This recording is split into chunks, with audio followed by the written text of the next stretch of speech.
बिस्मिल्लाहिर्रहमानिर्रहीम। ये जो साल हमारा गुजर रहा है, इसमें हमारा मुल्क क्लाइमेट चेंज, मौसम की तब्दीली की वजह से हमें बड़े मनफी इसके अभी असरात नज़र आ रहे हैं। सबसे पहले कि मार्च और अप्रैल के बीच में पाकिस्तान दुनिया में सबसे ज़्यादा गर्म मुल्क था।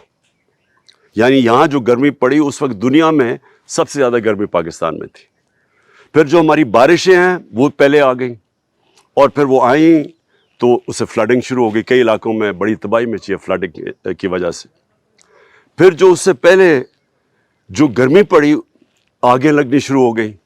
और ये सिर्फ पाकिस्तान का मसला नहीं, आपने देखा यूरोप में भी आगे लगी हुई हैं, अमेरिका में भी लगी हुई हैं, और पिछले साल तो साइबेरिया जो कि सबसे ठंडी जगह है दुनिया में उधर भी आगे लगी हुई हैं। तो ये मौसम की तब्दीली और गर्मी की वजह से ये जो दुनिया के अंदर गर्मी बढ़ती जा रही है, इसकी वजह से ये हो रहा है। और हमारे भी चलगोज़े के हमारे पुराने पूरा जंगल था, उसके अंदर बड़ी बुरी तरह आग लगी। और फिर जो हमारे शुमाली इलाकों में, पहाड़ी इलाकों में, और स्पेशली नॉर्दर्न एरियाज़ या गिलगित बल्तिस्तान में जो हमारे ग्लेशियर्स हैं, 3 जगह हमारे ग्लेशियर्स टूटे और उसकी वजह से फ्लड आया, बल्कि कई हमारे पुल भी बह गए ऊपर।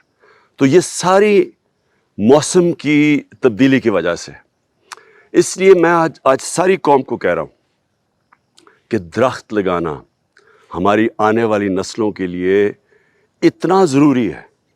अगर हमें अपने बच्चों की फ़िक्र है तो हम सबको अपनी ज़िम्मेदारी समझनी चाहिए कि हम सब की ज़िम्मेदारी है कि मुल्क में हम दरख्त लगाएं। हमारी जो 2 हुकूमतें हैं खैबर पख्तूनख्वा के अंदर और पंजाब में, उधर इंशाअल्लाह इस सीज़न में 10 करोड़ दरख्त, दोनों 10 करोड़ पंजाब में और 10 खैबर पख्तूनख्वा में लगा रहे हैं। और मैं आप सबको भी ये भी कहता हूँ कि आपने पूरी तरह हमारी शजर कारी में पूरी तरह शिरकत करनी है।